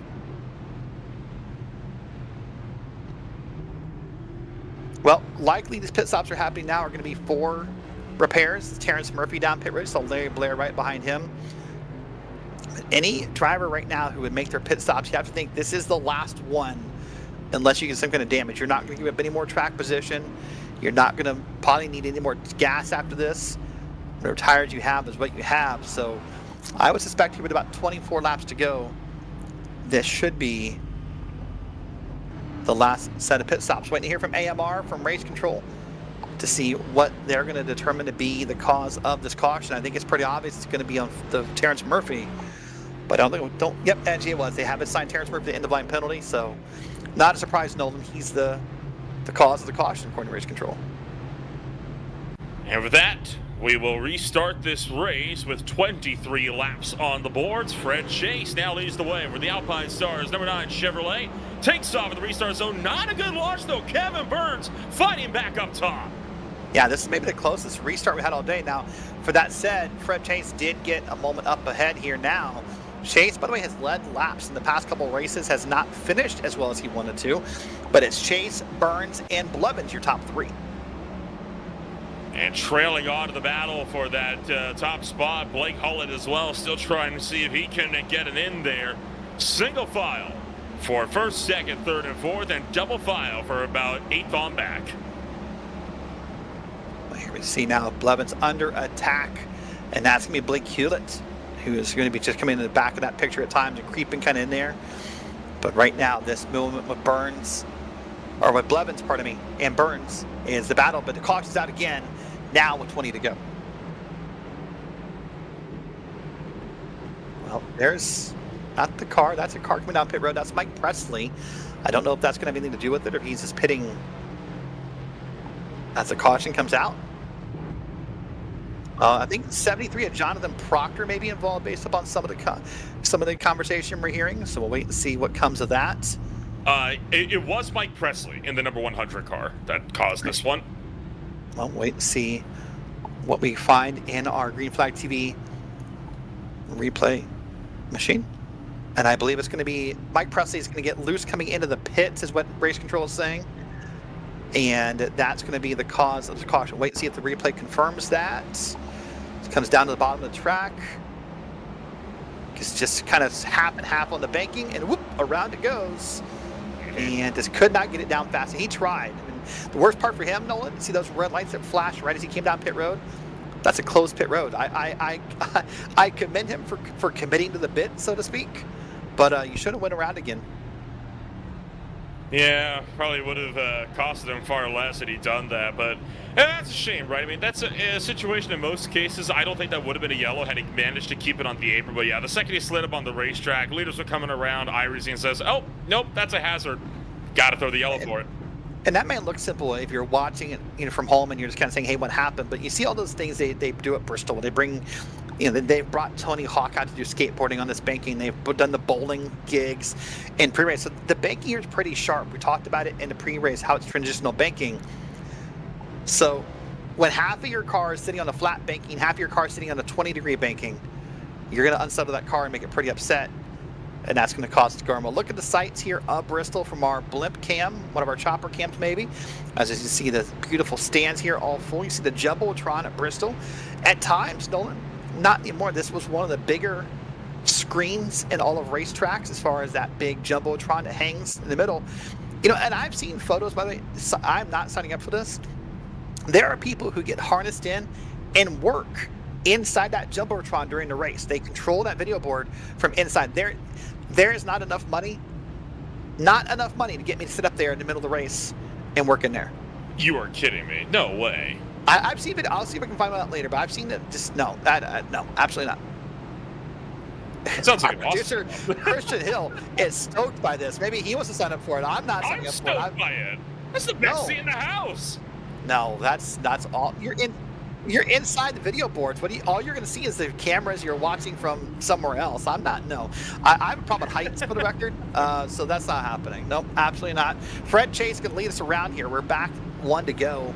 We told you all night long these happens fast, about 2.5 minutes per caution. And the green flag is back out. Chase, Burns, Blevins, Hewlett, and Harrington, your top 5. Burns has been getting a lot better on judging those restarts, trying to cut to the inside. He clears for second place as he takes off down the back straightaway with Fred Chase continuing to lead the way. 14 to go at the stripe. Yeah, this race is coming to an end, and they are racing hard. Now, the problem we're going to have here, Nolan's driver mentality, is that as this race gets closer and closer to the finish, you got to push harder and harder. Every spot matters more and more. Oh, trouble back straightaway. Sorry. See, that's okay. No, go ahead. Big trouble. No caution yet. Question mark. There's no caution. There is. There is yellow. Okay, sorry, I did not see the yellow indicator. There it is. Sorry. Yep, there. So that's Bridger Reb. That rest in peach car is resting in pieces. They're at the bottom of the track as he scrubs the wall again. Boy.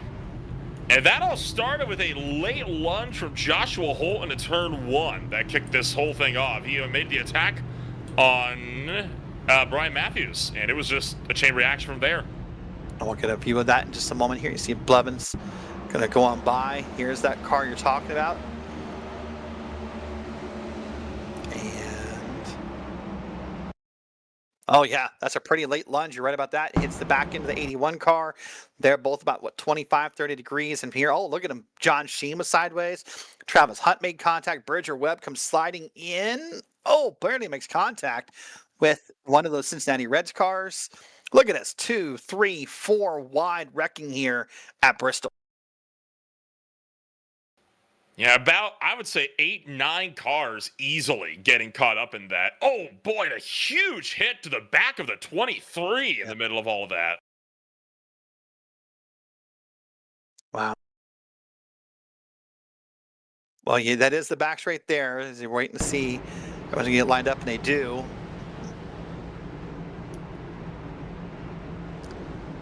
52 car, not a surprise, Nolan, served the black flag for being the cause of the caution. That's fair. I think, yeah, that's fair enough. That's what I'm saying. From the video we're playing, that sort of checks out, right? That's a pretty easy call to make here. Yep. So now here we go. So about 11 laps to go at Bristol.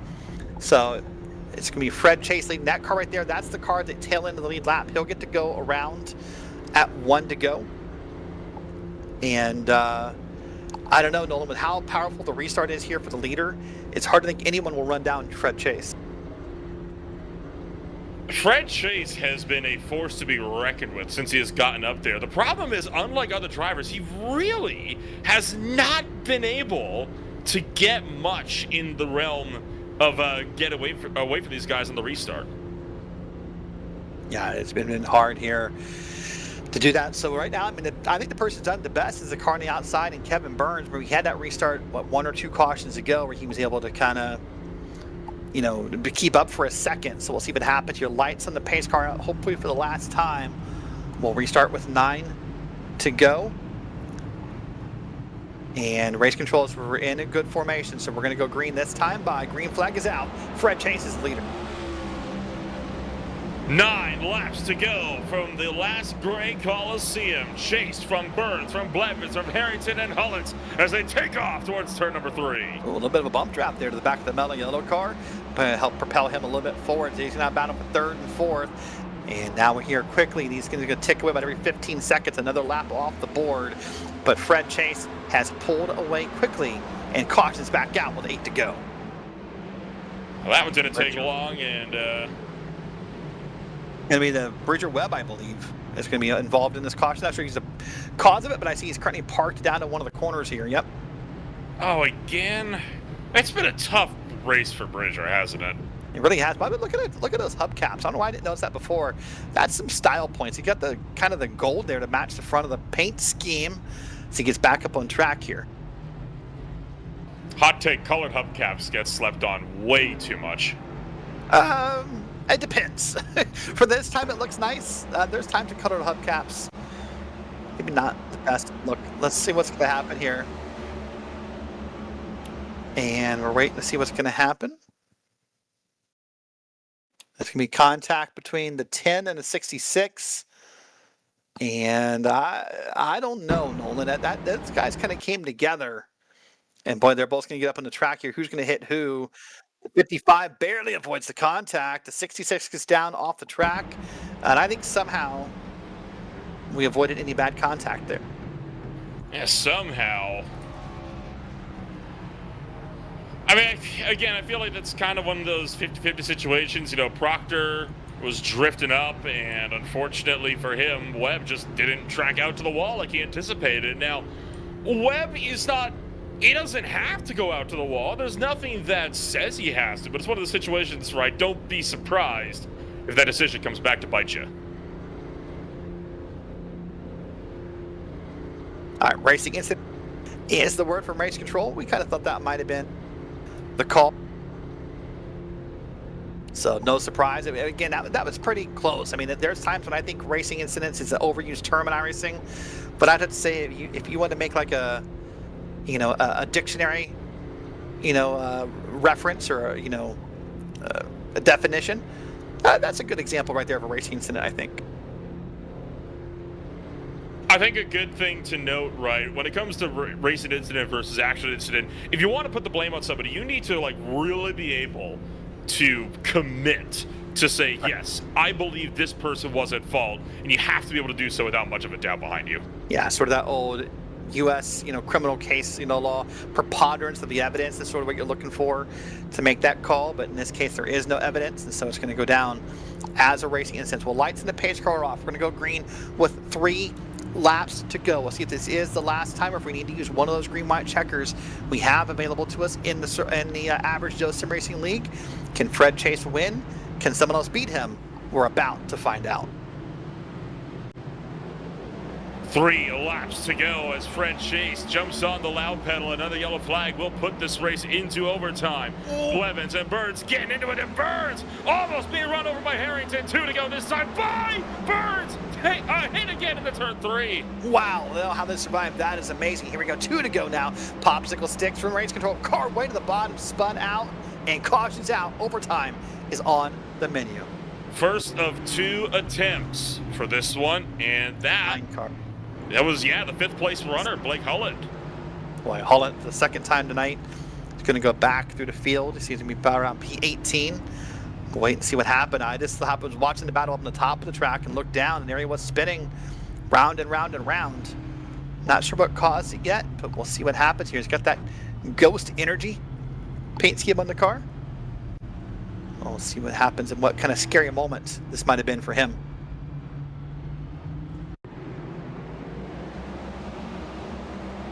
Well, here we go. He falls back a little bit here. There's Willie Smith up top. There's the 6 car in the Budweiser scheme up top.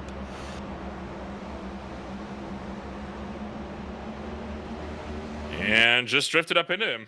Yep. And the 9 car has been deemed by race control to be default. Says he came up and door banged the 99, spun himself out, and the 9 will receive the penalty for that wreck. So he'll go, I believe, end of line. His first one of the night. So he'll go from being top 5 to right around, I would suspect, P17, 18. I think P18 is the end of the longest line right now. The unfortunate part for that penalty, though, Nolan, now that we're in overtime, it'll put him at the end of the lead lap. The problem is that the penalty actually puts him at the end of the longest line. So he'll have a heck of a time making any passes here if we stay green, because he doesn't just get behind the lead lap cars. He's going to back up behind every lap down car in this field as well. And that bottom lane, look at how long it is. I mean, that's like a Macy's Thanksgiving Day parade line right there. I mean, it's something we've not really focused on all night. It's been kind of busy, but as the leaders are taking the green here, you know, out of 4, you suspect that the back of the field is probably what, still in the, maybe the middle of the back straight, maybe coming into the corner? Yeah, possibly. I mean, no, you're right. I mean, back of the field right now, the pace cars at the start-finish line, they are still entering turn 3. Yeah, so it's a heck of a penalty here. I mean, it really, really is. Well, lights on the pace car are off. It means we're 1 to go. Our first of 2 overtime attempts. Overtimes are on this week. No surprise ending.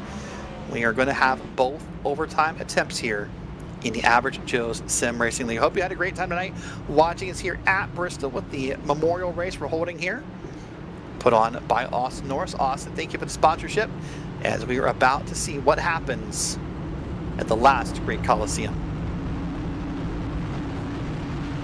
2 laps the distance this time by, as Fred Chase leads the way ahead of Kyle Blevins. Green flag is out in the Echo Park restart zone. Now, not a good launch from Chase. Blevins maintains the run alongside through 1, through 2 to the back straightaway, trying to make the run to 3 and 4. Will we get the caution flag at the last second? Doesn't look like we will. Derek, take us home. Here we go, 1 to go. Fred Chase now has led many laps this season. Now under attack from Michael Harrington. Harrington actually is trying to make the pass in the bottom. Cannot make it stick. One final chance, but Fred Chase appears to walk away and be a first-time winner in the Average Sim Racing. Be back in 3rd and 4th. It's contact between the Meligo and the 99, and they are done and wrecking at the line. But Fred Chase is your winner. And the fireworks go off aboard atop Tennessee. And what a ride for Fred Chase. Wow. There's the fireworks. You see him. Fireworks up above the track, fireworks on the track. Probably fireworks in the hauler later as some of these wrecks get discussed amongst the drivers. But overall, a race here at Bristol is what a race typically is. Lots of cautions, but Fred Chase is your race winner. Did everything he had to do in the final stages. Knew all he had to do was hang on for those stints. Didn't have to try and put in too much on the long run pace. Slowly clawed his way up from 23rd on the grid. How about that to take your first win? That's a pretty cool moment. Fred Chase has led some laps this season, had set some bright moments. Just wasn't able quite to get it there yet, but boy, it just felt like the restarts here were just so dominant. I mean, congrats and credit to Michael Harrington, by the way. He tried his best. Here's that long burnout. I think Fred Chase is going to go and spin it around, down off the banking. Now let's see if you remember, Nolan, with this reskin of iRacing, Victory Road's now accessible. I'm kind of curious before we go to the results, if Fred knows that, or if he knows where Victory Lane is. Because we'll find out in a moment here. That black and green machine's got the star on the front of it. The Alpine stars written on the side of it.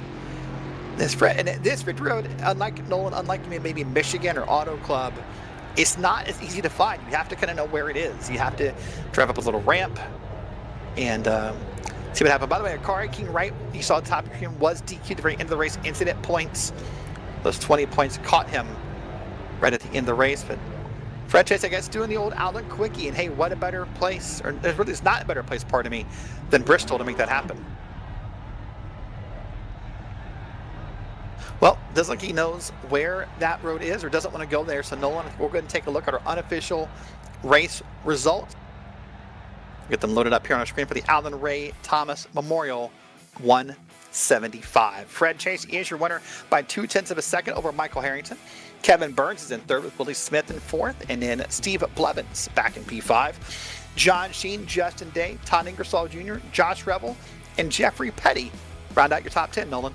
From there, Art Milne brings it up in the number 11 spot alongside Jonathan Dominics. Joshua Holt back in 13th with Murphy in 14th. Brian Matthews is in 15th place with Brian Cook in 16th.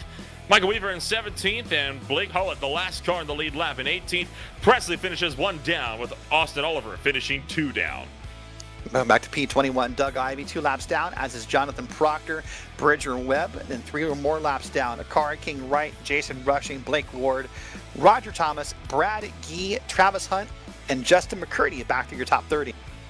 And then closing out the grid with cars that failed to finish this race: Dan Adams, Larry Blair, Corey Moore, Corey Marshall, Daniel Jackson, Russell Heaton, Ryan Castleberry, Russell Heaton Jr., John Miles, and Austin Norris. And that's a look top to bottom in tonight's unofficial race result. Well, now comes my favorite moment of the night, Nolan. We get to talk to the drivers and hear their perspective of what happens here at Bristol. So for the first time this season in the Green Flag TV broadcast booth, let's welcome in Fred Chase. Fred, you're a winner. Yeah, how about that? 2 in a row. Luck must be on my side. Yeah, luck must be on your side. You got a race win here. So talk to us here. Really felt like the restarts were so dominant here at Bristol. How was it was it just easy to pull away from the start, or what was the key to success? I would say track position. Try to get it early, stay out of trouble. We got up there. We managed to get our track position. We pitted before the leaders did, and we lost our track position. But then we knew that they had to pit again, so that gave us our track position back for the later run. Well, a wild and crazy night, and many cautions. I don't know how many were on the board, but a lot of them happened. How did you manage to kind of keep your way out of the ruckus? Well, the end, the cautions really benefited me because I felt like I was on older tires than the guys that were behind me. So the cautions actually helped me at long laps up front to get the green white checker to be up front to hold them off. Yeah, so I said earlier, first time win, and I was wrong. It's your second win here in the Average Joe Sim Racing League. So coming to a couple more short tracks here. We got Rockingham next and then Dover on the schedule. Are you excited about that, given your success here? What are your thoughts as we move ahead? I'm not too excited about Rockingham, but I'm very, very happy to see Dover coming up. That's one of my favorite tracks. And then from there, of course, we do those short tracks and we go to Dega. So lots of great racing up ahead. Well, listen, great run tonight. Congrats on that Alpine Stars car on the victory. Anyone you want to give a shout out to or say hello to? I'll just give a shout out to my teammates. Been working with them. They've helped me learn and improve. All right. Well, listen, great run tonight. Congrats on the win, and we'll see you in 1 week's time. All right. Thank you. All right. That is Fred Chase finishing P1 tonight. And Nolan, how's how calm he sounded right there? That is a pretty chill, calm voice for a race winner at Bristol. It is, right? I mean, it's not one that you'd expect to hear, especially when you had to fight it off on a 2-lap overtime dash as well. 9 times out of 10, the guy that starts the lead oftentimes doesn't really stay there. No, so pretty happy. 2 in a row. Said he's looking forward to a couple of the races up ahead. Rockingham and then Dover is up ahead. Let's see if we can grab a couple other drivers, do some rest of our podium interviews. And paging Michael Harrington. We see other. Let's go ahead and welcome in Michael Harrington and get him up into the broadcast booth. We'll do an interview with him and have that conversation. And Michael Harrington, welcome into the Green Flag TV broadcast booth, finishing P2 tonight. You tried the last second, you just couldn't close the gap. Yeah, I got squeezed a little. I didn't want to cause a caution or anything. I definitely had the tires in the run at the end there. It was just hard to pass in dirty air, but I felt like I was a class, to be honest. I was really good out in dirty air or clean air. it was just one of those things. We took a gamble on tires, hoping for a little bit of a green flag run, but we just didn't get it. So I'm happy with P2. It's good points for GCR. It was a good run for us. I just needed a little bit more time. So you said tonight the key, I think, for a lot of drivers could not get the green flag run. And so how do you manage that as a driver? How do you manage the headspace? How do you make sure it doesn't kind of get to you and kind of eat you up? How do you keep yourself calm when there's all those cautions? It's frustrating, to be honest, especially the way that my car was out in clean air. I felt like I was pulling away from Terrence when he was out there with me, and I was able to get a good gap and catch the lap cars pretty quickly. Felt like I was going through lap traffic pretty quickly, and then had about 25 laps to go, and I wanted fresh tires just to see. I didn't want people behind me to come in and have clean tires and blow my doors off. So took a gamble, went and got tires, worked our way back up there. And Fred just did a good job. He took my line, and I just didn't want to wreck him or anything. So I just wanted to race him clean, and I got tight, and it just was what it was. But my teammates, they do a good job of trying to keep us calm and everything. Obviously at Bristol, things are emotional. Everybody gets excited. It's a fun race. It was a good race all around. It's just trying to manage a good headspace, try to not overdrive, and try not to cook the tires. All right. Well, next up on the schedule is Rockingham and Dover, 2 more tracks, a mile or shorter in length. What are you looking forward to? I think the same thing. I think if we can stay up front, we can qualify good. I think we can kind of maybe try to keep our tires on it. I've been trying to do a good job of managing the tire wear and make sure that we got some at the end. And we'll just kind of go from there. I think that's the main thing, is just keeping tires, especially at Dover. I'm pretty new to Rockingham, so we'll have to do some laps there. But yeah, tires are huge, and clean air with this new update is key. Fair enough. Well, listen, congrats on the P2. Anyone you want to give a shout out to or say hello to? I want to give a shout out to my teammates at GCR. It was a great run for all of us. Some friends and family are watching at home. And to you guys do a great job, so I appreciate it. Awesome. Well, thank you so much. Have a great night. We'll see you next week. Thank you. You as well. All right. That's Michael Harrington, driver of that number 6 Budweiser car. And then, Nolan, I believe you have caught up with Kevin Burns. Indeed, I have. Kevin Burns, one of the hard chargers of racing action this afternoon. Kevin, not an easy trip to go from 24th to 3rd. Talk us through this wild night for you. Yeah, it was a lot of dodging cautions and being aggressive when you needed to. My teammates were a huge help. Obviously, Fred, you guys just talked to him. Mike and Josh, though, I mean, we all worked together out there. Definitely helped. Overall, it was a race that looked like it was going to start off a little bit south for you, but hey, good points at the end of the night. Championship-wise, looking towards the end of the season, do you have any season-long goals yet? Man, it's going to be tough. I missed the first, what week are we in, 5? I missed the first 4 weeks, so this is actually my first week even running. Hopefully we can get the team up there, but personal goals, it's going to be tough. Well, next week, it's the Rockingham Speedway for June 26th for the Highline 150. What's your take as we swing to North Carolina? Honestly, I haven't even ran Rockingham. Tonight was also my first time running Bristol. Yeah, we're gonna hop in it and just go for it. All right, well, we'll wish you the best of luck when we go racing once again. Congratulations on taking home a solid drive this afternoon, and we will see you when we go racing at the Rock. Awesome. Thank you, guys. Kevin Burns coming up here on 99. Back to you, Derek. All right. Well, Nolan, I think that pretty much wraps up the night at Bristol, but next, you see it there, Thunder Alley is next, the Highline 150 at Rockingham.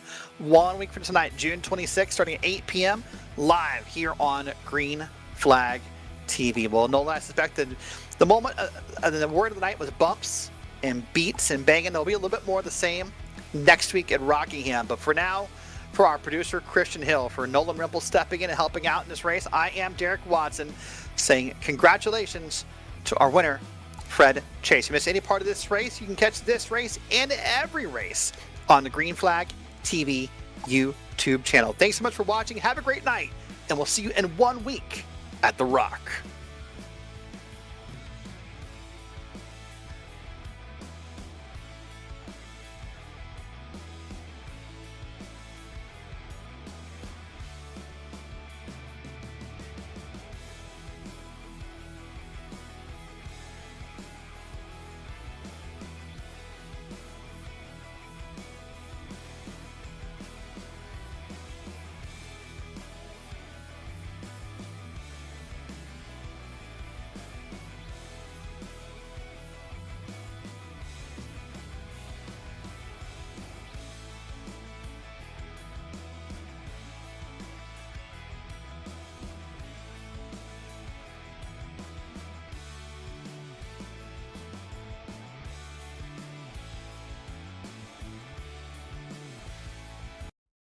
Racing isn't easy, but experiencing it is. iRacing puts you in the driver's seat with the industry's leading sim racing game. Drive on laser scan replicas of the greatest racing circuits from around the world. Go head-to-head against other drivers chosen by skill-based matchmaking to ensure competitive racing at every level. Compete across all your favorite series. In officially licensed cars, engineered to deliver the most accurate driving experience possible.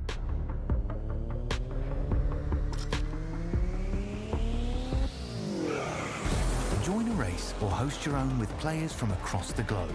Race against the computer or in a league with friends. Feel the thrill behind the wheel.